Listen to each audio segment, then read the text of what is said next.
Já tá gravando.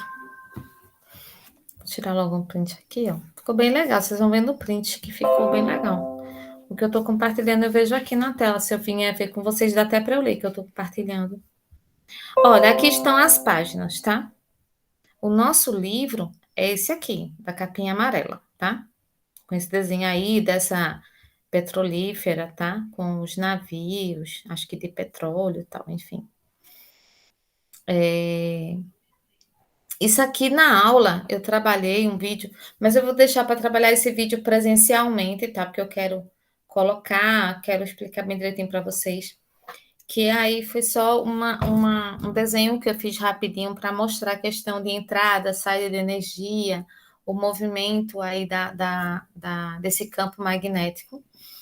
E isso aí esse vídeo que eu vou compartilhar com vocês, ele fala sobre a regra da mão direita, tá? É interessante dar até entender que é tipo algo preconceituoso, né, com os canhotos, mas não é não. É porque realmente você só pode observar com uma das mãos. É uma regra com uma das mãos. Se ela foi feita com a regra da mão direita, você tem que observar com a mão direita. Se você for fazer a mesma tentativa com a mão esquerda, vai dar errado, certo?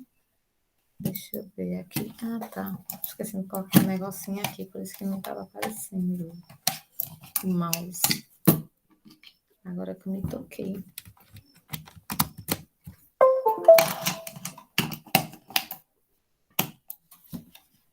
Deixa eu ver aqui. Pronto. Aí eu coloquei algumas páginas para serem lidas. Aqui é a primeira.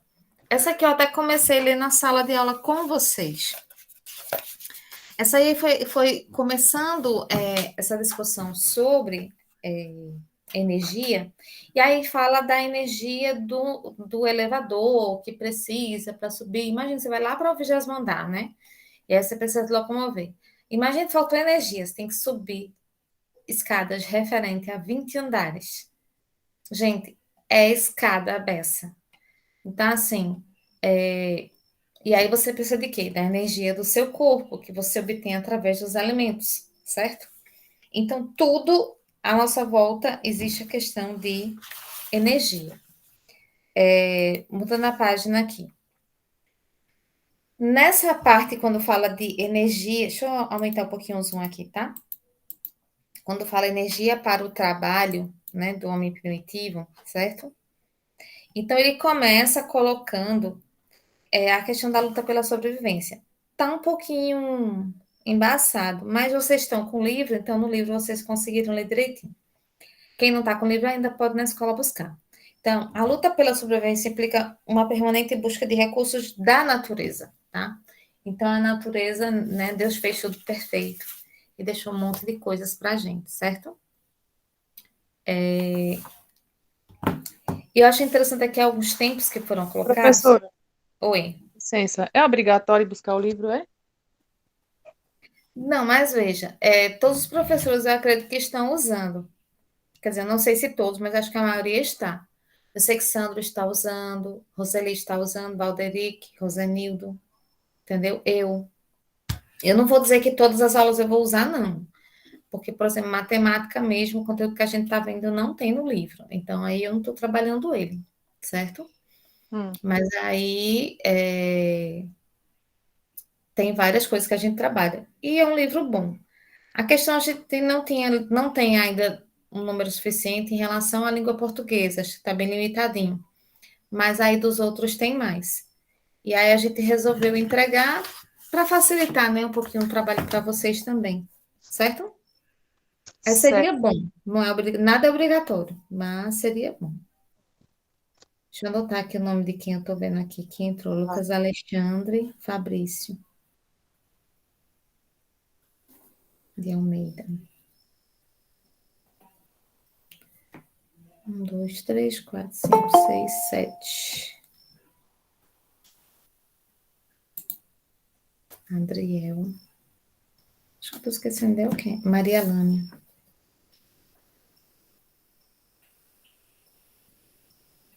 Adriel Alex. Ok. Sim, gente, continuando. Boa noite. Boa noite. Há 150 mil anos, seres humanos viviam praticamente como os outros animais, utilizando apenas o que conseguiam retirar da natureza. Né? E a energia era somente, no caso, no nosso corpo, retirada da natureza, e que se conseguia mobilizar através da natureza, né? Principalmente a questão do sol. Aqui embaixo, ele chama atenção nesse ponto aqui.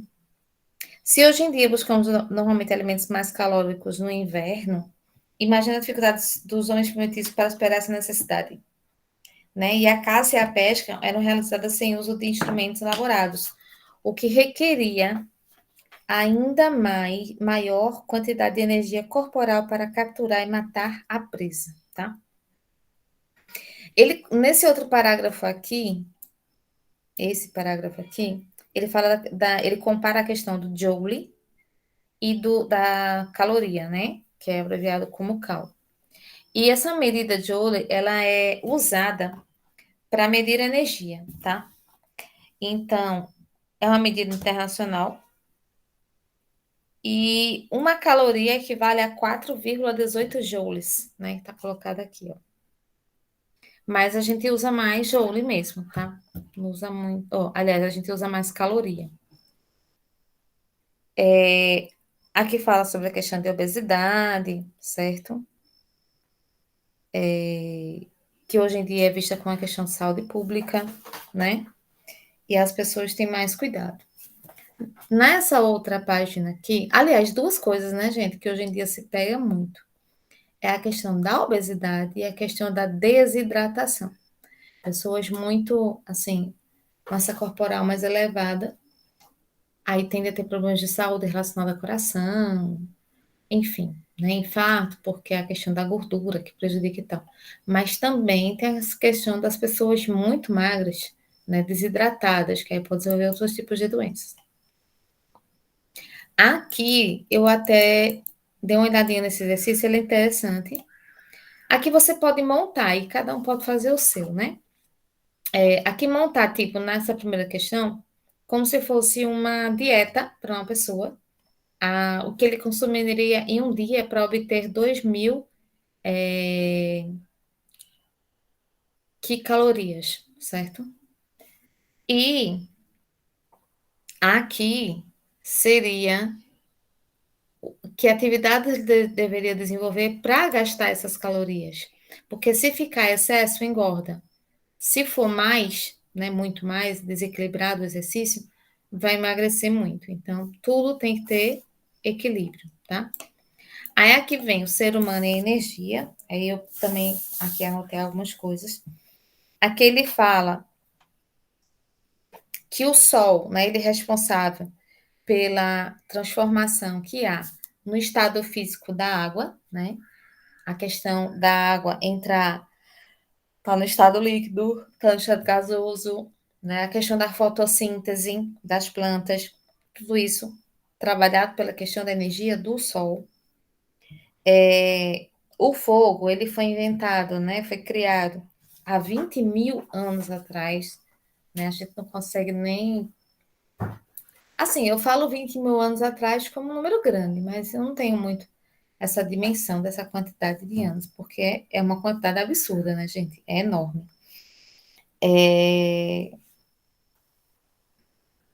E aí a questão do Sol também regulava a questão dessa diferença entre dia e noite, que fala aqui nessa parte aqui, de acordo com os achados arqueológicos, o homem primitivo começou a utilizar o fogo há cerca de 20 mil anos, tornando a sua vida menos difícil. Além de fornecer calor, fundamental para aquecer o ambiente e cozinhar alimentos, facilitar também a questão da digestão, certo?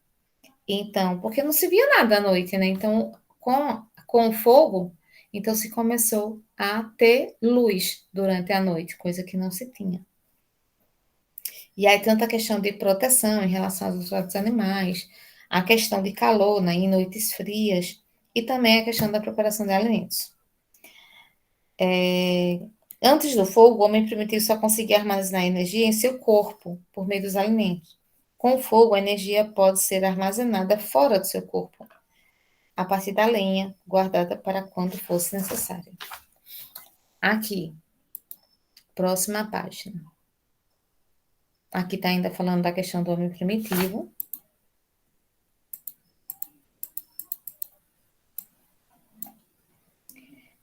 Aqui fala já na questão da agricultura, certo? Que foi criada há 150 mil anos. Desculpa, 15 mil anos. Aí, além da agricultura, também, aqui embaixo ele fala que alguns grupos, né, de pessoas, né, naquela época criavam gado. E aí, com a invenção do arado, foi possível também aproveitar a força muscular dos animais para realizar o trabalho de lavrar a terra. Veja. E aí Deus foi dando inteligência ao homem de trabalhar as energias que se tinha. Então, o próprio homem tinha energia, né? A natureza ajudava ele a repor essas energias. E aí ele verificou que o animal também tinha energia, e essa energia ele poderia também produzir o trabalho. E eles começaram a usar a questão do animal para exercer também uma força no trabalho, né? Aí na questão de arar a terra, veja, já bem de longe essa questão de usar o animal também na questão da agricultura. Aí, há 5 mil anos, os primeiros instrumentos de ferro foram feitos, certo? Então, também facilitou a vida na Terra, né? Essa questão dessas ferramentas também, né? Para cortar, né?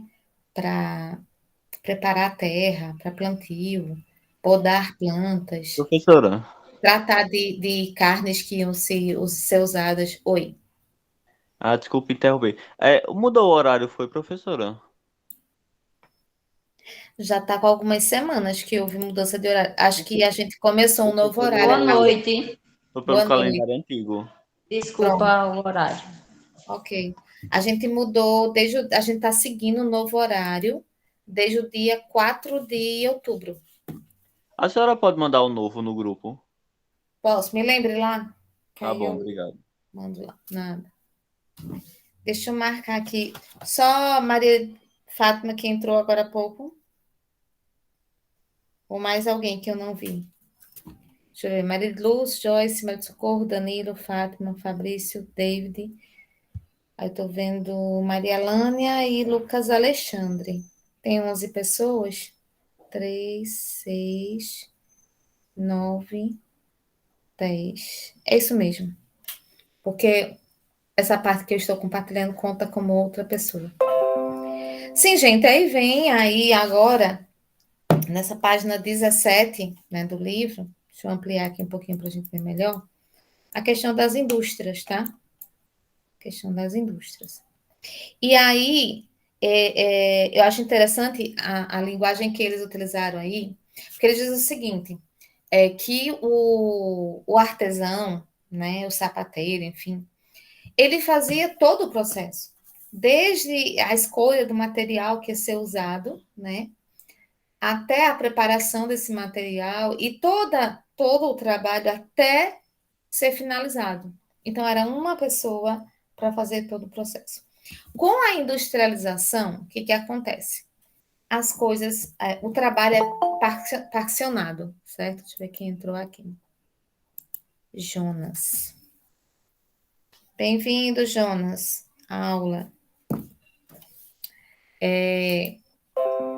E aí esse trabalho foi parcionado, ou seja, primeiro, aí tem as pessoas que compram, tem as pessoas por exemplo, vai cortar o material, tem outros que vão costurar determinada parte, tem outros que vão colar determinada coisa.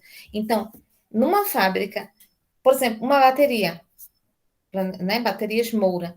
Então, o que acontece? Existem vários setores dentro da Moura que fazem partes da bateria até ela chegar ao produto final. Então, vai ter a seção que vai trabalhar apenas a caixa, né? Aquela estrutura de plástico que recebe a bateria. Vai ter outros que vai trabalhar somente a questão dos produtos químicos que vão ser colocados lá dentro. Outra, algumas peças, né, que são colocadas dentro, algumas alguns, eu vou usar uma expressão, não sei se é, tá? Mas é como se fossem os bastões, por exemplo, como se fosse de cobre, dos materiais que são usados dentro da bateria, tá? Então, cada seção é responsável por uma coisa. Então, por exemplo, fica o funcionário lá fazendo aquilo, colocando aquilo, né? Eu estou falando do setor de produção, tá? Então, cada parte dela tem uma equipe responsável por fazer. Então, não tem quem vai pegar, por exemplo, um mouse desse do início ao fim e fazer ele todinho, não. Então, ele vai passando lá em cada seção da empresa, vai trabalhando uma partezinha dele até que ele chegue ao produto final para o consumidor, tá? Então, é uma coisa interessante aí nessa questão da industrialização. Outra coisa em relação à industrialização, né? Por exemplo, alfaiates. Alfaiates também faziam as roupas do início ao fim, né? Calça, camisa, terno, enfim. Vamos dizer que numa alfaiataria tem as pessoas que são responsáveis pelo corte, outras pela costura da gola, outras pela costura da manga, outras pela colocação de botões. Então, cada setor tem uma função específica. A indústria, ela também tirou muitas pessoas da zona rural e trouxe para a vida urbana. Isso, de certa forma, tem a ver com o crescimento, lógico, a quantidade de pessoas que tinha como viver o tempo todo como era, mas acaba gerando um certo desequilíbrio, porque tira as pessoas da produção agrícola, tá? E que precisa por conta do aumento da população, e acaba trazendo essas pessoas para a vida urbana, e aí começam os problemas urbanos, como a falta de saneamento básico em termos de água, tá? De abastecimento de água, em termos de esgoto, né? Em termos de transporte público, em termos de muita coisa. Então, acabam gerando problemas na vida urbana devido a essa sobrecarga, né? Esse aumento rápido da população urbana, que aí coloca pessoas aí em situações de vida sobre-humanas, tá? Nas fábricas, os operários eram treinados para serem especialistas em alguma parte da linha de montagem, tá? Que foi o que eu coloquei. Na última frase que temos nessa página, diz: o forte controle sobre a força de trabalho humano pelo uso das máquinas possibilitou aumentar vertiginosamente a produção na indústria, atendendo ao mercado consumidor em franca expansão. Os lucros decorrentes das vendas dos produtos eram enormes e fortemente concentrados nas mãos dos donos das indústrias, que investiam principalmente na compra de outras máquinas para expandir a produção. Gente, a questão da indústria traz outras coisas boas, né? Veja, a gente está numa pandemia. E o que aconteceu nessa pandemia? Foi se correr em estudos e em tudo mais para procurar desenvolver rapidamente uma vacina que pudesse ser produzida em larga escala e poder atender para o avanço da vacina na população o mais rápido possível. E é o que está acontecendo. Então, foi conseguido fazer uma vacina em tempo recorde, né? E essa vacina está sendo destinada à população, né? Graças a Deus já está um percentual muito bom. Deus continue abençoando, né? Para que os homens possam usar o seu conhecimento e a sua energia para fazer coisas boas para a população, porque também tem os que pensam mal, né? Tô indo muito rápido, gente? Ou tá dando para entender? Ou vocês tinham lido mesmo esse livro?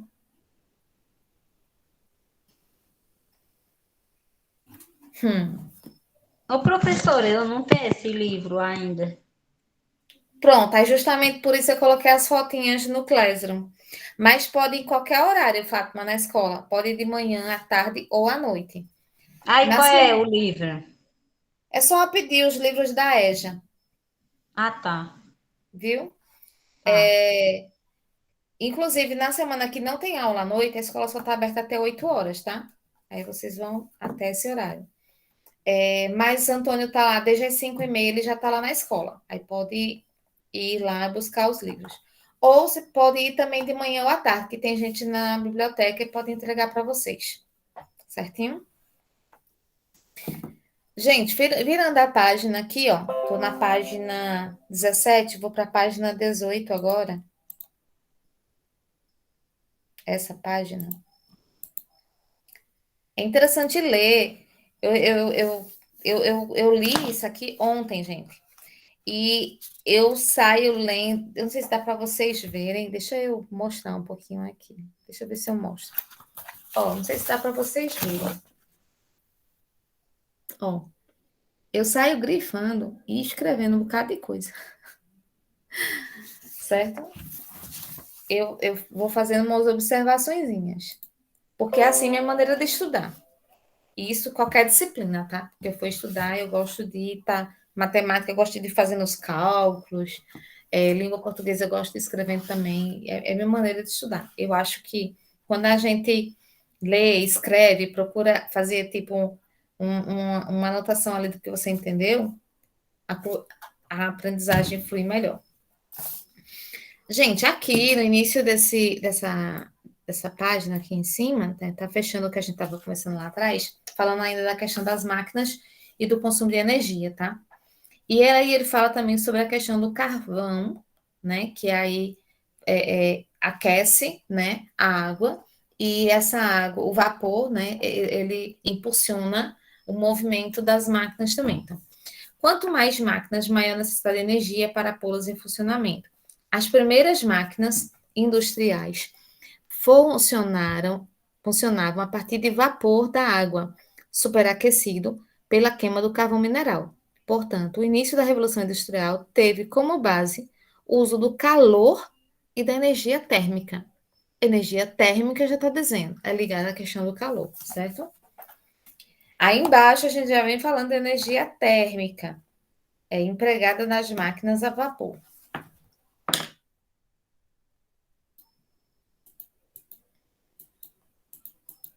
Deixa eu aumentar um pouco. Não aumenta mais que isso, não.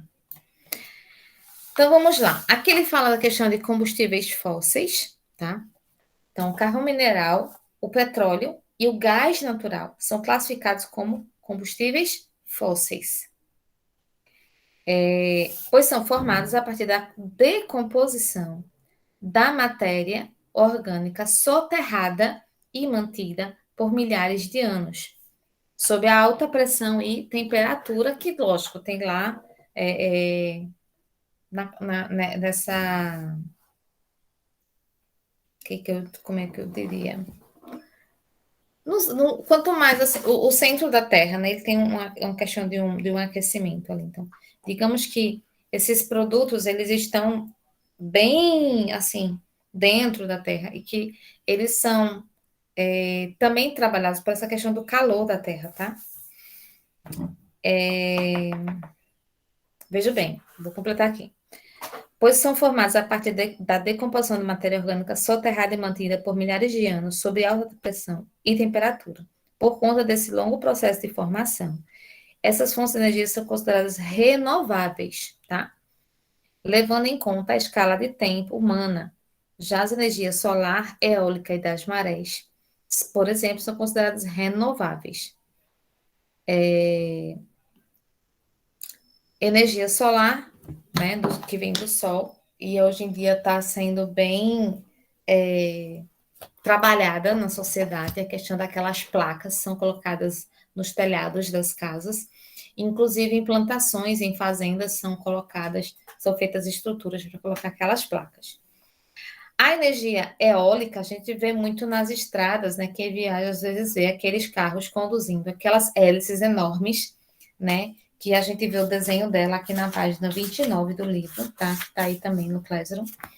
E que também vai estar produzindo energia a partir dos ventos, certo? Só é colocar em locais que tem muitos ventos, né? Em lugares bem altos. E das marés, tá? Que é também chamado de energia... Tem um nomezinho que é colocado. Maré motriz. Isso, maré motriz, muito bem. E aí, o carvão mineral, petróleo e gás natural, eles são tidos como energias não renováveis, tá? E a eólica, solar e as marés é tida como energias renováveis. Ainda nessa parte aí, deixa eu mostrar aqui onde fala, as primeiras máquinas a vapor foram usadas para retirar água que se acumulava dentro das minas de carvão. As locomotivas a vapor, que alcançavam incríveis 45 km por hora, podiam transportar cargas pesadíssimas. Então, veja, além da questão da velocidade, tinha a questão da força dessas máquinas. Ó, o Rutiane entrando agora. Então, tinha também a questão da força dessas máquinas aí. E, continuando aí, as antigas carruagens eram puxadas por cavalos e viajavam a 12 quilômetros por hora, tá? E quando os animais se cansavam, tinham que ser trocados, tá? Então, assim, são coisas que eu acho, assim, muito interessantes. Sinceramente, eu ensino matemática, né? Estou pegando física agora com vocês. E gostei muito desse livro nessa parte, porque, assim, me ajudou muito a entender muita coisa, porque eu estou reforçando, lógico que eu já estudei física na minha vida, tanto no ensino médio quanto na faculdade, mas aí a gente, quanto mais ensina, mais aprende, né? Eu tenho quase 30 anos já de sala de aula matemática, 28 para ser mais exata, e eu já ensino as coisas assim, sem precisar muita coisa, né? Mais física eu tenho que, pelo menos, ler e procurar me informar direito para poder ver direitinho com vocês. E foi isso que eu fiz, me preparei para poder estar aqui hoje. Então, aqui, ele está falando ainda da questão das máquinas a vapor, aqui embaixo. Deixa eu colocar o caderno aqui para puxar o meu mousepad.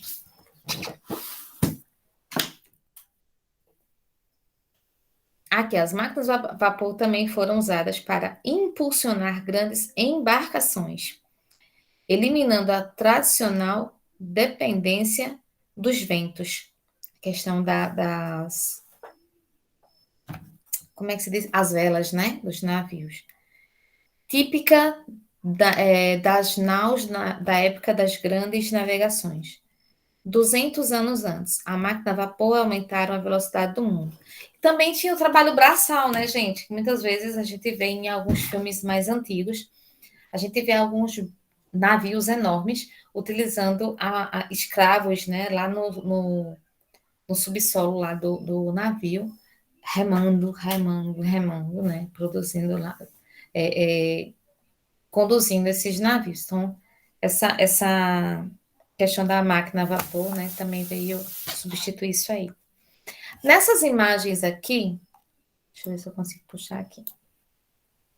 Não sei se está muito claro, mas aqui ele mostra, por exemplo, ele coloca aqui o combustível, que aí pode ser a lenha, pode ser o carvão, e aí ele vai aquecendo, né, que tem uma escapatória aqui do vapor, da fumaça, e aí ele vai aquecendo a água que é colocada aqui. A água entra em ebulição. Aí ela vai entrar no estado gasoso, vai subir aqui. Nessa aqui é uma caldeira, certo? E o vapor vai subir. Ele vai entrar aqui nesse cilindro. E ele vai estar passando aqui nesse pistão. Aí tem aqui essa biela, que eu não, só estou lendo o que está aqui, tá, gente? E aí ela vai movimentar, porque aqui também tem uma saídazinha de ar, e ele vai movimentar isso aqui. Isso que vai fazer girar. Então, isso é o princípio, né, dessa máquina a vapor, utilizada nos trens, nos navios, nas máquinas, tá? Então, isso aqui. Então, a partir desse movimento, né, da água, do vapor, que ele vai gerando, ele está procurando uma forma de sair, ele vai sair por aí, e aí ele vai estar produzindo esse movimento e vai fazer com que esses veículos aí andem. Já estou na página 19, gente.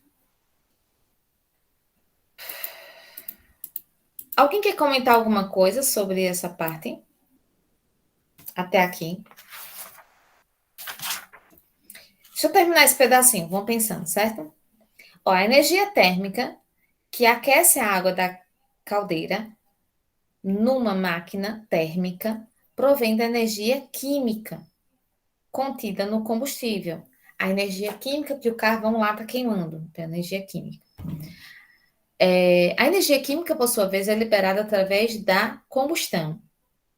Nesse processo, o combustível reage com o gás oxigênio presente na atmosfera, O2. Já estamos aqui ligando a questão da física com a química, né?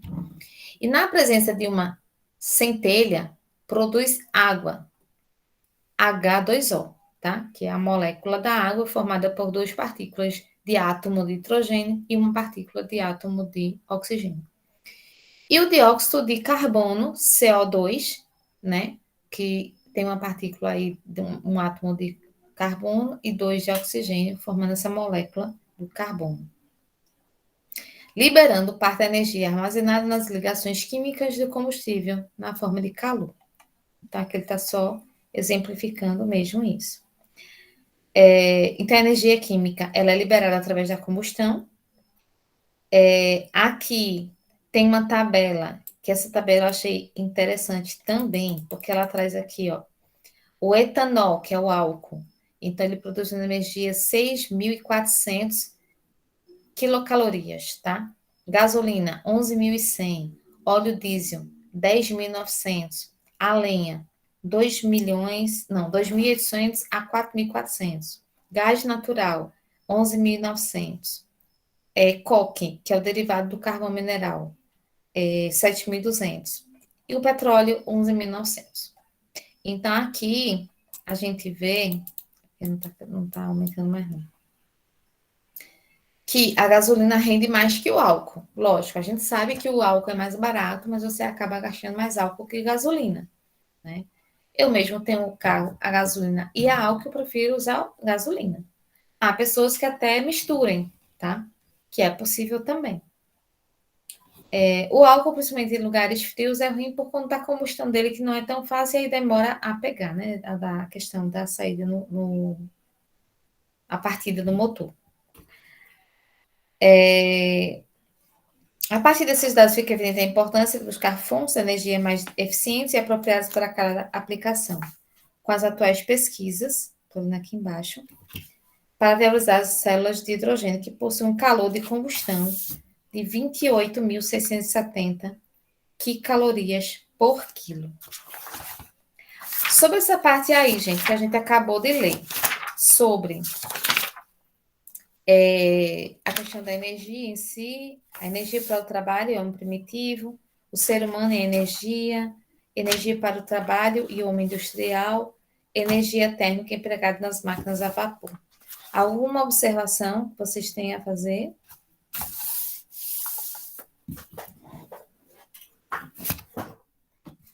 Tá bem teórico, tá, gente? Esse assunto. Nem se preocupe, porque não tem nem cálculozinho para fazer aqui ainda, não.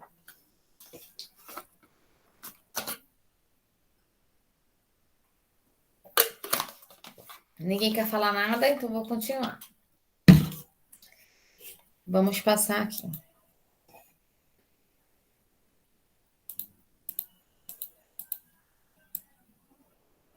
Calor e temperatura. Parece que isso é a mesma coisa, né, gente? Calor e temperatura, né? E aí a gente tem o seguinte: a capacidade de transformar o mundo a partir da obtenção e uso das diversas fontes de energia provém do conhecimento científico adquirido a partir de pesquisas sobre a interação entre matéria e energia, tá? Eu li até aqui. O calor, como vimos, é uma fonte de energia, mas como ocorre sua interação com a matéria? De que é composta a matéria? Aí, vem falando aqui dos gregos, aí ele fala a questão dos átomos, das moléculas, enfim. E a partir daqui a gente está tendo já uma discussão entre calor e temperatura. Mas não é aqui que ele acaba definindo a diferença entre calor e temperatura, certo? Ele está falando mais aqui de átomo e de molécula. Deixa eu ver aqui uma coisa. Eu acho que essa parte aqui a gente pode pular um pouquinho. Vamos para a energia cinética, que fica agora na outra página. Página 21 já. Eu já vou dar uma subida aqui. Vou me deter nessa figura, tá? Aqui tem água morna, porque quente ninguém conseguiria realmente colocar a mão. Água gelada e água equilíbrio térmico, seria uma água em temperatura ambiente, tá? Essa última. O que aí essa experiência mostra, tá? Ela está mostrando, e ela discute aqui a questão do equilíbrio térmico. Primeiro ele diz que a nossa mão, às vezes a gente tem uma mania de dizer assim, fulano tá com febre. Aí eu pego e vou colocar a minha mão, aí eu posso colocar a minha mão e achar, não, ela tá com febre, não. Aí outra pessoa tá, né, mais fria, não, tá com febre. E aí fica aquela discussão, tá com febre, não tá com febre. A questão é que o nosso tato, ele não é suficiente para medir, né, temperatura, para, como é que eu diria, mensurar a questão da temperatura. Por quê? Digamos que eu pegue minha mão esquerda e coloque na água morna, minha mão direita coloco na água gelada. Depois eu pego as duas mãos e coloco numa vasilha lá de água na temperatura ambiente. O que vai acontecer? Minha mão que estava na água morna, talvez sinta a água fria. Minha mão que estava na água gelada, talvez sinta essa água mais quente.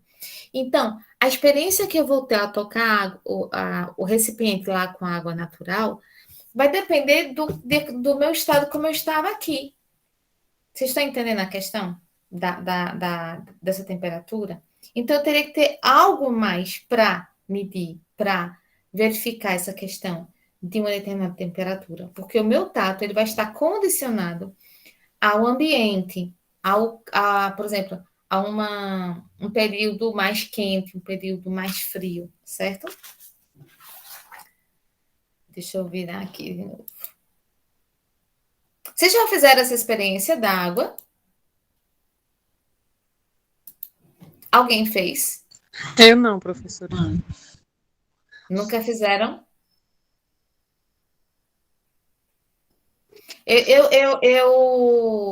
Como é que diria? Eu desafio vocês a fazerem em casa. Pegar realmente uma vasilha com água gelada, uma vasilha com água morna, né, que você dê para colocar a mão, e uma vasilha com água natural. E vocês fazerem essa experiência. Coloca a mão aqui, ó. Uma na água morna e na água fria. Deixa um pouquinho. Coloca lá na outra. O que vai acontecer? Para ver se realmente acontece isso que eu disse. A sua mão que estava na água gelada vai sentir a água natural uma temperatura mais quentinha, talvez. Não quente, mas, né? Pela sensação de estar na mão gelada. E a que estava na água quente, morna, né? Aí que você colocar lá, vai sentir a água mais fria, né? Tentem fazer aí em casa essa experiência também. Depois vocês me falam como foi.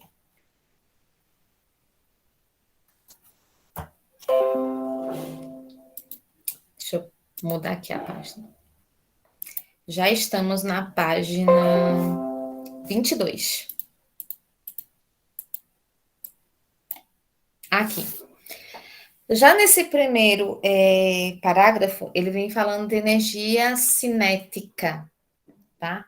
Então, as minúsculas partículas da matéria possuem um permanente movimento desordenado. Qualquer tipo de movimento, inclusive o dessas partículas, diz respeito a outra modalidade de energia chamada energia cinética, que é tanto maior quanto maior for a velocidade do movimento. Então, logo, o calor pode modificar a energia cinética média das partículas de um corpo. Energia cinética, ela tá mensurando, ela está querendo falar em questão de movimentos de partículas dos átomos envolvidos aí nessa composição dessa matéria. Ele fala aqui da questão do experimento. Então, no experimento realizado, havia água com diferentes temperaturas. Ele está falando aqui, ó. Do ponto de vista microscópico, a água morna era a que apresentava as moléculas com maior quantidade de energia cinética, com partículas mais agitadas, e, portanto, com maior temperatura. Na água gelada, a energia cinética média de suas moléculas era bem menor, resultando em uma temperatura mais baixa. Então, gente, em suma, no final aqui dessa página, aqui embaixo, ele diz o seguinte: estamos medindo o grau de agitação de suas partículas, ou seja, sua energia cinética média. Então, energia cinética tem a ver com movimento, tá? O termômetro não mede calor, mas mede temperatura. E aí, gente? Aí eu desafio vocês agora. Qual a diferença entre calor e energia? Quem consegue falar um pouquinho sobre isso? Qual a diferença entre calor e energia? Quem leu aqui? Procura entender qual a diferença entre calor e energia? Ou pelo que a gente leu até agora, falou até agora, dá para entender o que é a diferença entre calor e energia?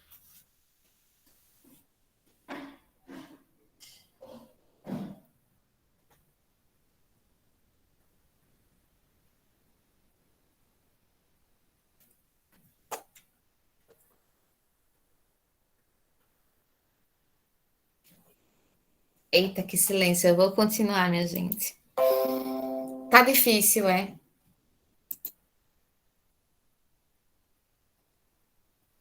Vocês estão aí, Um né? pouco, professor, um pouco. Certo. Ok, vamos lá. Vamos continuar.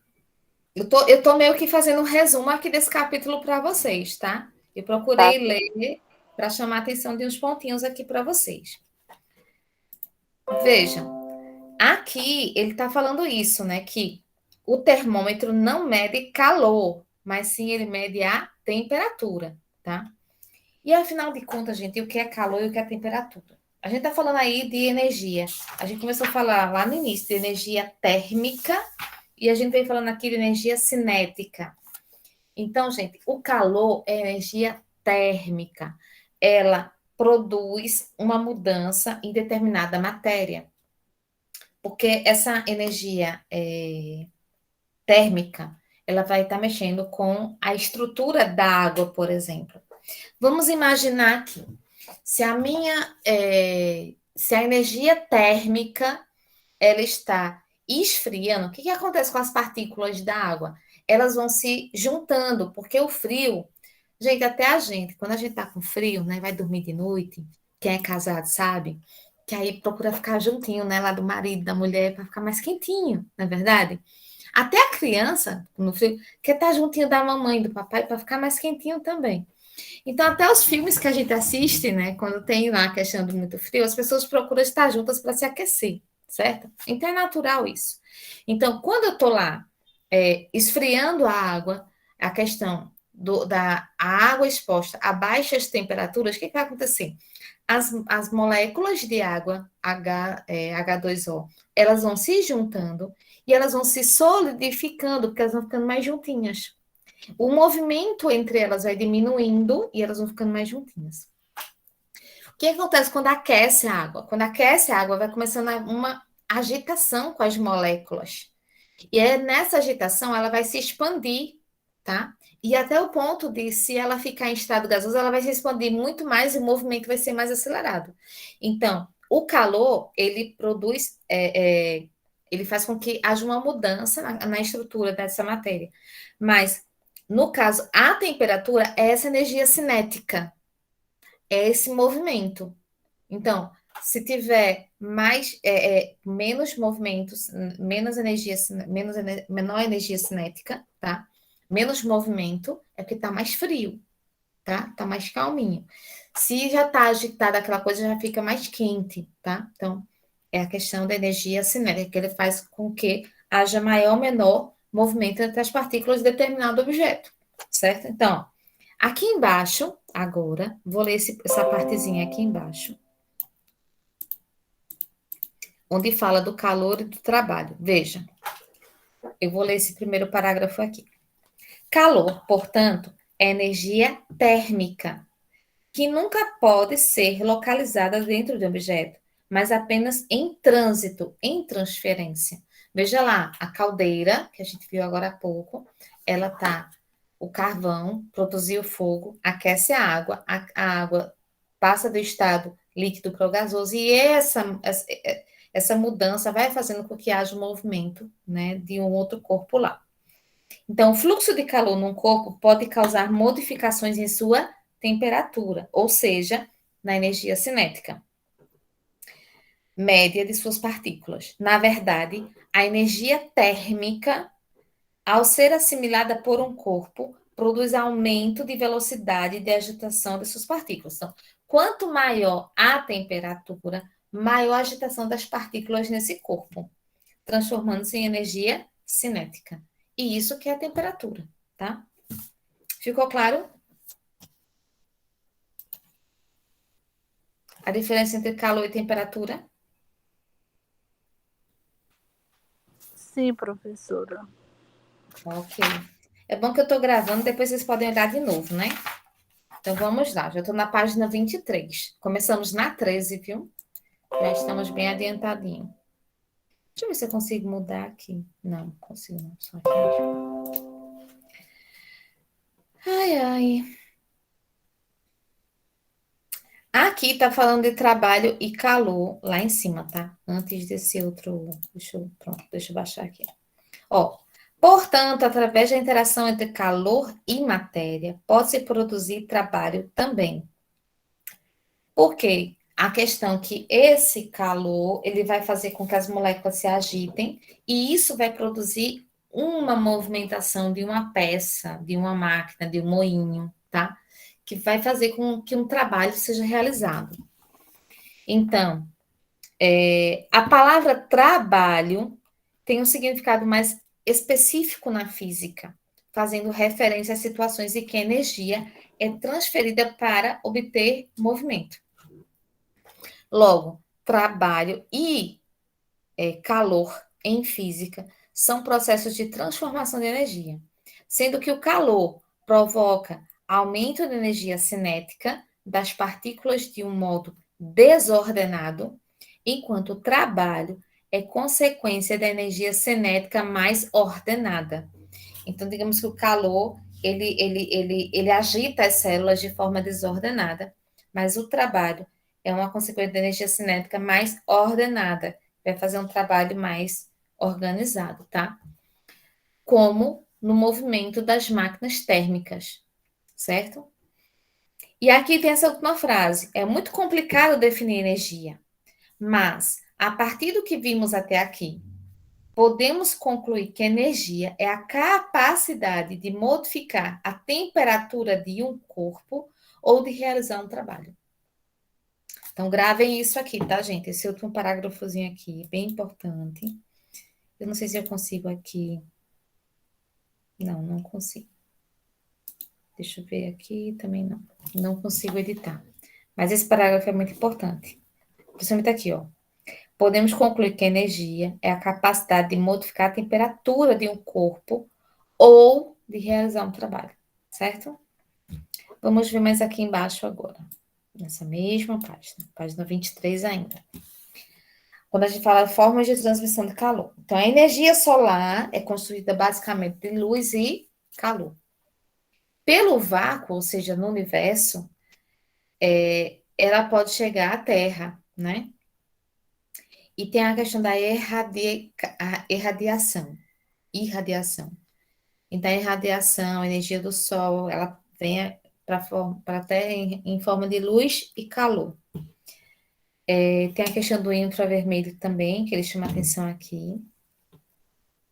Nossa pele possui sensores térmicos capazes de perceber energia térmica, particularmente quando passamos próximos de uma energia intensa, como uma fogueira, por exemplo. Aqui ele diz o seguinte, aqui, ó. A energia também pode ser transferida por meio do calor pelo ar. Veja, a energia pode ser transferida através do calor pelo ar, pela água e pelo solo e pelos objetos, mas de maneiras diferentes, tá? Então, a gente, de repente, pode sentir um vento quente, tá? A gente pode ter também a questão da água estar mais quente, mais fria. Inclusive, a água dos oceanos, dos rios. A gente tem a questão dos objetos que eles podem esquentar. E aí vem o seguinte, também tem a questão de objetos que, vamos dizer que eles conduzem o calor, a exemplo das panelas, né, de alumínio, de ferro, enfim, elas conduzem calor. Então, se ela está lá no fogo, você vai pegar nela, ela vai se queimar. E aí, por isso que se fazem cabos, né, ou de material como plástico, ou madeira, porque eles não são, como é que se diz? Eles não conduzem o calor, né? Eles conseguem estar lá, mas não absorver o calor. Então, a gente pode pegar no cabo de madeira, a gente pode pegar no cabo de plástico. Quer dizer, o plástico tem que ser apropriado, senão derrete, né, gente, também. Então, vamos lá. Metais são bons condutores de energia, já a madeira e alguns tipos de plástico são considerados isolantes térmicos. Era isso que eu estava querendo falar.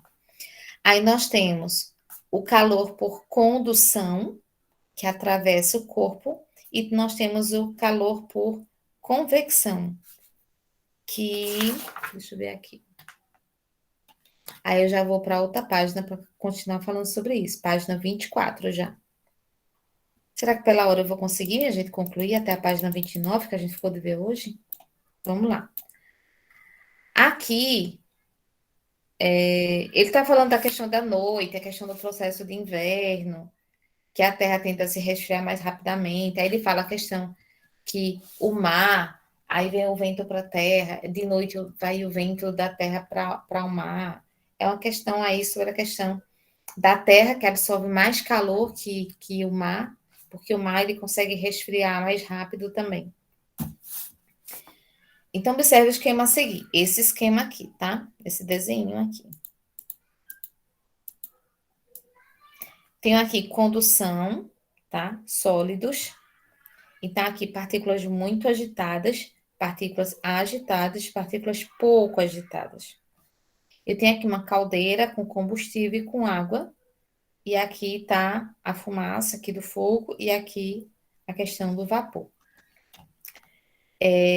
Ele fala aqui de irradiação, que são ondas eletromagnéticas, e aqui ele fala de condução, já é no próprio material, né, gente? Digamos que aqui ele começa a aquecer o material aqui, ele vai passando pelo corpo esse calor.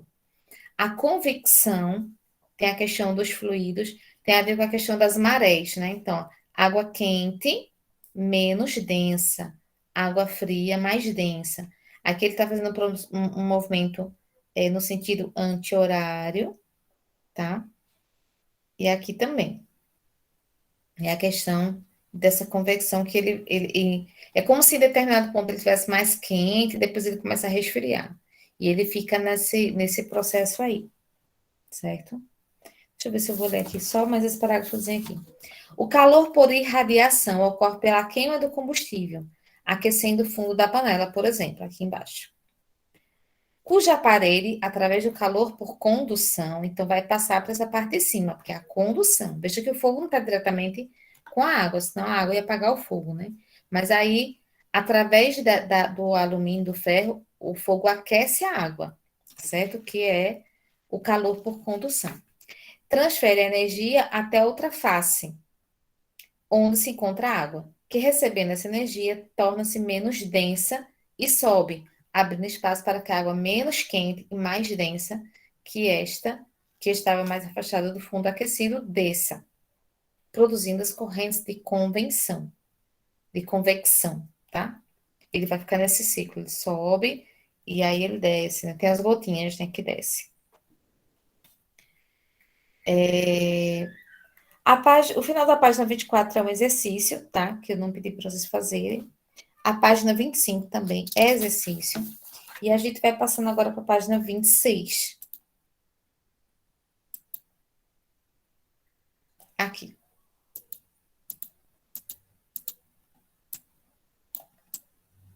Energia para o trabalho, o homem tecnológico. Aqui ele fala sobre a indústria química, a questão do petróleo, do aço, da eletricidade.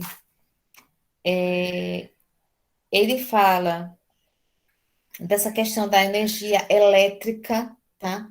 Porque, veja bem, tem diversos tipos de energia. Tem energia térmica, que ela é ali diretamente, ela está aqui aquecendo, ela vai aquecer essa superfície, e se aqui tiver alguma coisa, ela vai aquecer. Lógico que não no celular, estou só colocando como se fosse uma barreira. Aí a gente tem a energia cinética, que ele vai movimentar o corpo e aí vai movimentar outros corpos. Mas energia elétrica, gente, eu estou aqui usando essa energia aqui, nós estamos usando energia elétrica, mas ela foi produzida a quilômetros de distância de nós. E esse texto aqui vem falando sobre isso, tá? Então, assim, essa fonte de energia muitas vezes a centenas de quilômetros de distância. A eletricidade das tomadas de nossa casa é produzida em usinas. No caso do Brasil, as principais usinas são hidrelétricas. Aí ele vem falando dos diversos tipos agora de usinas. A eletricidade ela é conduzida através de cabos, geralmente de cobre, tá? E tem lá as linhas de alta tensão.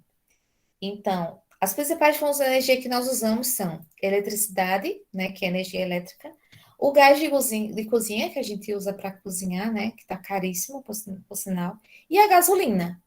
Aliás, nos veículos, gasolina, álcool e diesel, né? mas é mais comum realmente a gasolina. Gente, eu vou passar aqui para esse desenho aqui agora, para falar um pouquinho sobre ele. É porque eu acho que não está tão, assim, visível para vocês aqui. Quem está com o livro consegue acompanhar melhor. É como que aqui, ó, tem a usina, que ela vai produzir energia. Pelo quê, gente? Pela força da água. E aí entra também a questão da gravidade. Eles fazem quedas enormes para a água vir com velocidade, e a própria gravidade ajuda que essa velocidade seja maior e vai movimentar algumas engrenagens que tem ali e vai produzir energia, tá? E essa energia, ela vai passar aqui para uma subestação elevadora de tensão. Aí vem numa tensão muito grande, ele coloca aqui no texto, ó, ao sair da usina, essa usina, a tensão elétrica é elevada para 700 mil volts, gente. Então, essa subestação elevadora de tensão, ela eleva essa capacidade de eletricidade para 700 mil volts. Gente, se um choque de 220 volts mata, imagina 700 mil volts, tá? E aí, ele passa para essas linhas de alta tensão, tá? Doido de quem pegar uma coisa dessa aqui, pelo amor de Deus. E aí eles vêm para uma subestação que vai diminuir um pouco essa potência, tá? Deixa eu ler aqui.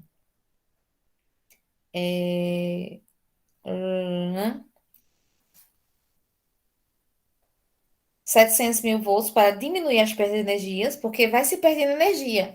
Então, por isso que ele começa com voltagem alta.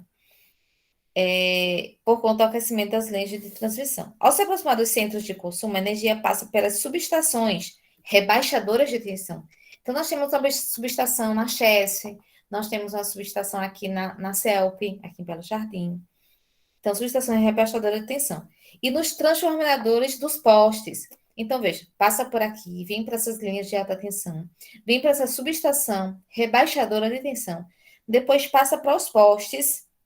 Aí, dos postes, ela é convertida para 127 a 220 volts, tá? E aí, dependendo da região, tem a questão de ter lugares, por exemplo, São Paulo. Eu sou de São Paulo, então nas casas, tanto tinha tomadas que era 120, como tinha 220, como tinha tomadas que era 110. Se você se ligasse um aparelho da 110 no 220, queimava na hora. Se você ligasse do 220 no 110, não queimava, tá? Um dia desse, comprei pela internet uma batedeira. Não percebi que era 200, era 110. Quando liguei na tomada, a fumacinha foi na hora, queimou na hora. Porque aqui a gente é 220, né? E aí, gente, vem dos postes, vem para casa, já numa voltagem própria para o nosso consumo, certo? Espero que tenha clareado isso aí. Gostaram dessa explicação, sim ou não?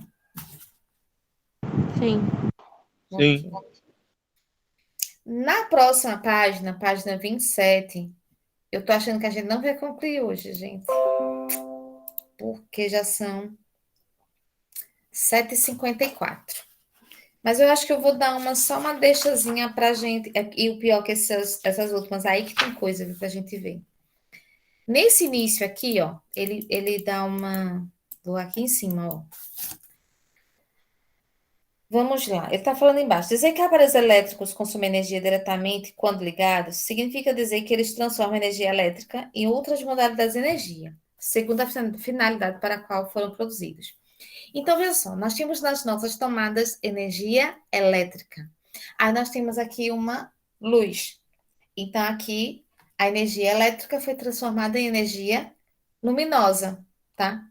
Como também eu estou usando o notebook aqui, e tanto tem uma energia luminosa nos celulares de vocês e no meu próprio notebook, como tem, como tem também energia sonora.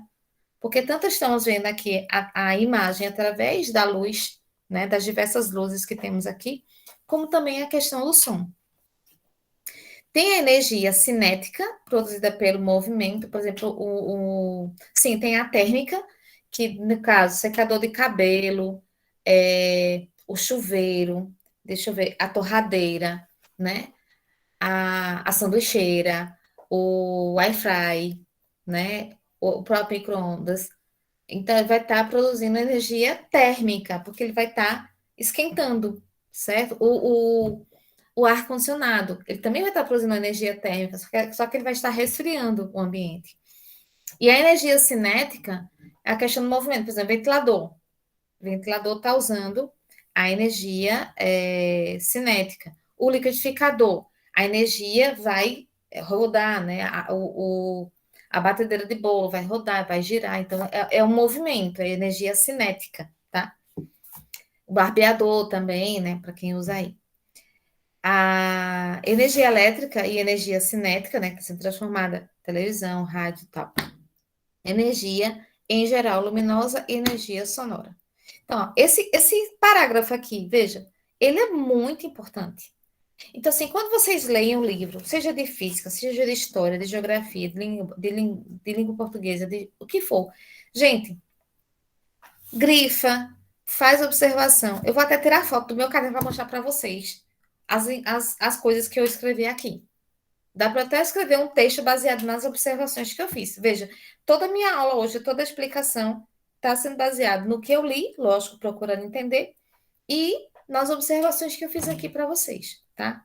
Como não vai dar tempo, eu vou deixar para vocês acabarem de ler e a gente vai discutir, porque a gente está falando de energia ainda, né? Então, pelo nosso conteúdo, nosso planejamento, a gente está em energia ainda. Então, por isso que eu estou retomando aqui isso com vocês, essa parte de energia. Aqui, veja, a gente vai falar na próxima aula das usinas de eletricidade, que é aqui a gente vai falar sobre. Deixa eu ver aqui, viu? Só adiantando. Aí vem, no próximo lá, energias, usinas termoelétricas, usina geotérmica, usina nuclear, tá? Então, aqui tem muitas coisinhas para a gente ver. Então, próxima aula, com certeza a gente vai conseguir fechar, porque só faltam 3 páginas, tá? Mas são 3 páginas bem recheadinhas de informação.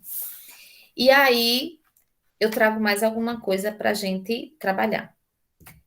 Nossa próxima aula vai ser presencial. Então, lembrando que essa discussão vamos ter na escola.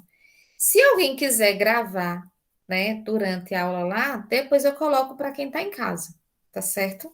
Não sei se dá certo. Pode ser uma tentativa. Tá bom, minha gente? Eu vou fazer a chamadinha agora. Aliás, eu vou parar a gravação da aula. Alguém tem uma pergunta a fazer sobre o que a gente falou até agora?